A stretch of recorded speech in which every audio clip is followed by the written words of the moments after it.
بيستهبل الشعب اللي هو اهبل. اصل اكتشفوا ان خرائط الاماكن في غزه، مش عارفين احنا الفرق بين غزه وجغرافيتها واللي فيها اول عن اخر وبين خريطه مكان موجود في مصر، ونصدق احنا ماشي.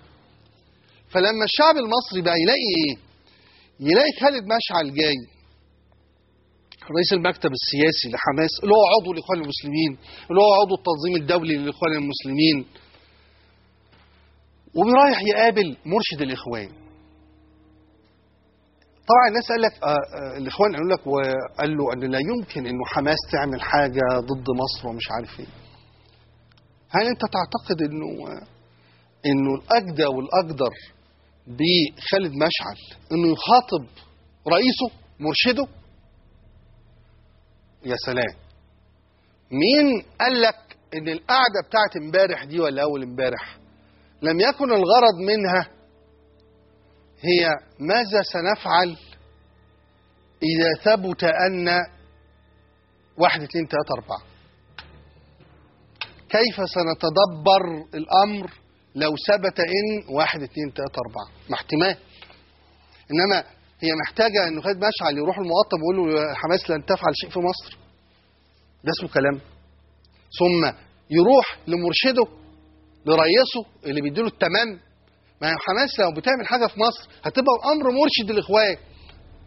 هو حماس هتعمل حاجه من ورا مرشد الاخوان؟ هي كان جت ودخلوا النفق وخدوا العربيات واتفقوا مع البدو وطلعوا على وادي النطرون ونزلوا قادة الإخوان من السجن ومحمد مرسي وادوا له تليفون الثريا بتاع القمر الصناعي المتصل بالقمر الصناعي من غير ما يقول لمرشد الإخوان ولا إن مرشد الإخوان يعرف. يلا استهبلوا بقى، يلا نستهبل، هيا بنا نستهبل، هيا بنا نستعبط. المفروض إنه حماس تخاطب الشعب ده اللي شاكك فيها واللي الإعلام بيحرض ضدها والحاجات، ما تخاطبوه، ما تقنعوه، ما تقولوا له، ما تحكوا له. طب ما تروحوا ليه ما قابلتوش الأجهزة المصرية؟ طبعا أنا يعني خدوا بالكم، خالد مشعل راح المقطم يقابل المرشد بعربيات المخابرات العامة واللي بتحرسه المخابرات العامة في مصر. ومن ثم برضو احنا قصاد أسئلة كبيرة حوالين إذا كان في يعني حقائق غير مقدمة للشعب المصري، أو إنه في أجهزة مضغوط عليها عشان ما تتكلمش، زي ما مضغوط عليها ما تقولش إيه اللي حصل يوم 29 يناير وإزاي السجون تم اقتحامها. فده برضو قصة أخرى بقى تبقى بيننا وبين مؤسساتنا اللي احنا بنقول عليها وطنية واللي احنا بنقول عليها أمينة على أمن مصر. والحساب يجي بعدين، والحساب يجمع.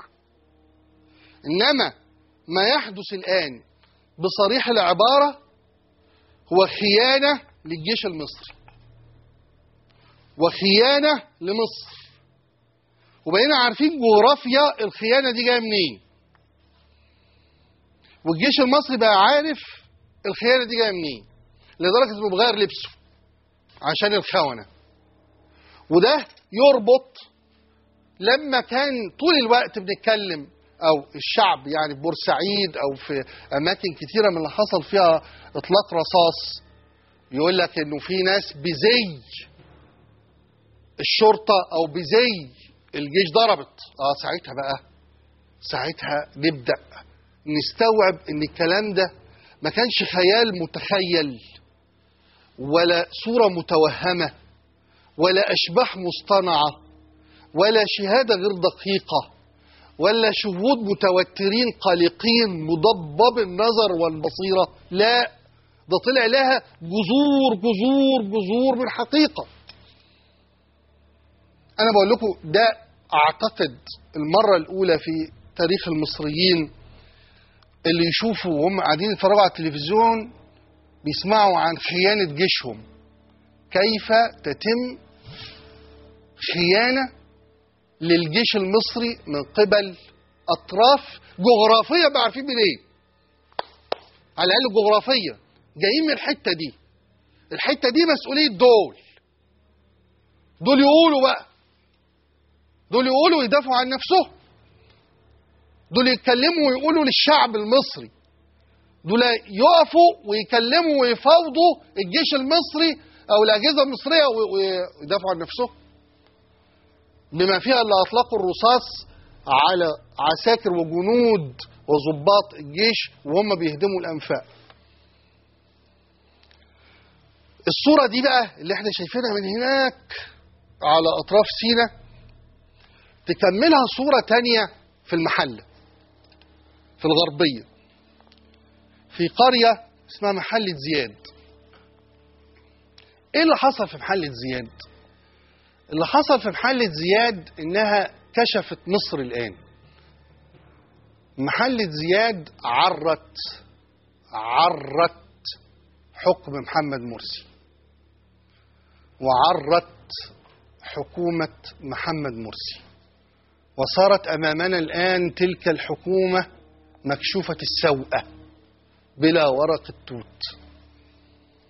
مصر تعاني هذه الأيام من كارثة هذا الحكم الذي جعل من الشارع المصري شارعا للانفلات والفوضى، وأدى إلى مشاهد والله ولا حتى في الشدة المستنصرية ولا عمرنا شفنا مواطنين مصريين أولا بيعانوا من غياب الأمن ومن الانفلات والفوضى ومن المجرمين والبلطجية، والشرطة